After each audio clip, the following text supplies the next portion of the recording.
días. Estamos meditando en el Salmo 9 esta semana. Pero antes de entrar en nuestra consideración hoy del Salmo, queremos enviar un cariñoso saludo a algunos hermanos que están pasando una semana difícil, una semana especial. Este domingo ya comunicábamos a la iglesia la situación de algunos hermanos como Ángel, que sufrió un accidente en su taller y han tenido que cortarle un pedacito del índice de su dedo izquierdo. Gracias al Señor, el accidente no fue mayor, que pudo haberlo sido, y desde ayer lunes se encuentra en casa recuperándose, tiene que hacer curas, pero espera en pocas semanas poder estar listo para seguir adelante con su tarea cotidiana. También estamos orando por Gloria, la mamá de Rubén. Ambos están con neumonía y ambos están ingresados. Les mandamos un cariñoso saludo, oramos por ellos, oramos por Juan, pedimos de manera especial por Gloria, que se encuentra un poquito más delicada, y damos gracias que Rubén se encuentra también algo mejor. Clamamos al Señor por ellos, que el Señor ponga su mano y esta experiencia también les lleve más cerca del Señor y les ayude a dar testimonio de Él, que el Señor consuele y fortalezca a Juan también en esta situación. También hemos estado orando por Juan de Dios, con problemas en su vesícula. Ahora viene un tiempo para desinflamar, para mejorar. Tendrá que estar en casa hasta que le llamen para una intervención. Así que oramos también para que pronto se ponga bien. Está con tratamiento, está ingresado todavía. Le enviamos un cariñoso saludo. Y finalmente nuestro nieto pequeño, Simón, que el domingo al acabar el culto tuvo un accidente y se lastimó una manito. Oramos por él, gracias al Señor también no ha sido algo muy serio, confiamos en que no haya rotura y estamos esperando a que se desinflame esa mano para que los médicos puedan saber realmente lo que hay. Así que bueno, pues ha sido una semana en este sentido complicada. De pronto, en un mismo día, un buen número de hermanos se vieron ingresados y todo nos ha sorprendido un poco, ¿no? Pero bueno, esto nos lleva a clamar más y más al Señor, a depender de Él, a saber que Él está con nosotros, que Él es bueno, que Él es fiel y que ha prometido estar con los suyos en todo momento y en toda situación. Vamos entonces a nuestro salmo de hoy, el salmo al que nos introducía el domingo Fernando con su mensaje bajo el título Mucho que contar. Y nosotros estamos mirando al Salmo, vamos a verlo con una perspectiva algo diferente a la que nos lo planteó. De hecho ya lo encontraréis, aquellos que tenéis la guía devocional, para meditar en la lectura, que está muy correcta, muy llena de bendición, pero también vamos a agregar algunas ideas más en el día de hoy y en los próximos días de la semana. Cuando nos acercamos a los salmos, es importante que podamos tener en mente al menos tres ideas que nos pueden ayudar a resumir el contenido de los salmos. Algunos de los salmos nos hablan de experiencias, o en muchos de ellos vamos a encontrar diferentes situaciones en las que los salmistas se ven envueltos y ellos responden tanto en forma individual como en forma colectiva. Hay situaciones que se mencionan al pueblo de Dios como afectado por cosas que le han sucedido, y otras veces es el salmista en una forma personal que está enfrentando una situación determinada y eso le lleva a plasmar su experiencia en el salmo. Luego tenemos otros salmos donde se nos habla de emociones. hay diferentes estados de ánimo en las experiencias que van pasando y que van desarrollándose en el tiempo. Y así tenemos salmos de exaltación, de alabanza, de gratitud, salmos de confianza, salmos de arrepentimiento, de lamento, salmos penitenciales, donde percibimos de una manera muy singular el sentimiento que el salmista comunica a través del poema. Y también otra idea es que podemos tener presente en nuestra mente es estar atentos a salmos que nos hablan de Dios. Hay atributos de Dios, características de Dios, aspectos de su carácter y también de cómo Él trata con el ser humano, con el creyente o con cualquiera de aquellos que somos sus hijos, como también de aquellos que son sus enemigos o los que se oponen al pueblo de Dios. Así que hay tres ideas principales aquí. Salmos que hablan de experiencias, salmos que hablan de emociones y salmos que nos hablan de Dios. Probablemente en un salmo encontremos estas tres cosas y esto nos puede ayudar para aprender a leer los salmos de una manera viva, personal y que nos deje un profundo mensaje a cada uno de nosotros. Una idea que ayer compartíamos y que quiero recordar hoy es que si miramos a Dios con la perspectiva correcta, podremos tener actitudes positivas ante los conflictos que nos surjan en la vida. Y esta idea está presente de una manera extraordinaria en el Salmo 9 que estamos mirando.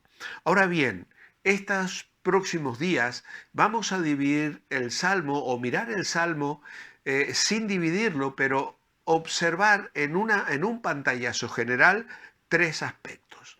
En primer lugar, el ambiente conflictivo que se percibe en el Salmo, razón por la cual él escribe, porque después de alabar al Señor en los versículos 1-2, dice el verso 3, mis enemigos se volvieron atrás, cayeron y perecieron delante de ti. Has mantenido mi derecho y mi causa, te has sentado en el trono para juzgar con justicia. Y saber esto, de lo cual también nos hablaba Fernando el domingo, que hay un Dios que es eterno y que finalmente hará justicia, está en la base de la razón por la cual el salmista plasma este salmo tan bonito, tan especial, con el cual él habla a nuestro corazón. Así que recordad esta idea principal. Si miramos a Dios con la perspectiva correcta, podremos tener actitudes positivas ante los conflictos que surjan en nuestra vida. Entonces hoy nos vamos a centrar en considerar este ambiente conflictivo. Luego vamos a ver la actuación contundente, esto lo vamos a dejar para mañana, y finalmente la actitud consecuente o la respuesta que el salmista va a dar a todo esto que ha vivido. El ambiente conflictivo lo vemos primeramente cuando él habla de los enemigos. En el versículo 3 que acabamos de leer dice, mis enemigos se volvieron atrás, cayeron y perecieron delante de ti. Luego los menciona también en el versículo 6. Los enemigos han perecido, han quedado desolados para siempre. Derribaste sus ciudades y su memoria pereció con ellas. Cuando hablamos de enemigos, probablemente se está refiriendo a una persona que tiene mala voluntad hacia otra, que le desea o le hace el mal. No es un simple desacuerdo, no es simple falta de comunicación o de sintonía, es alguien que busca dañar al otro. Y el pasaje se refiere varias veces a las naciones contrarias, enemigas, o a los paganos. Y en este caso, el enemigo no está en casa, sino que se refiere a personas no israelitas o que no pertenecían al pueblo de Dios. Desde muy joven, David tuvo que enfrentarse a los enemigos. Ya le vemos en 1 de Samuel, capítulo 17, enfrentando a los filisteos y obteniendo aquella gran victoria sobre el gigante Goliat. Él tuvo la experiencia de pelear contra aquellos que eran enemigos de la nación y que le querían conquistar.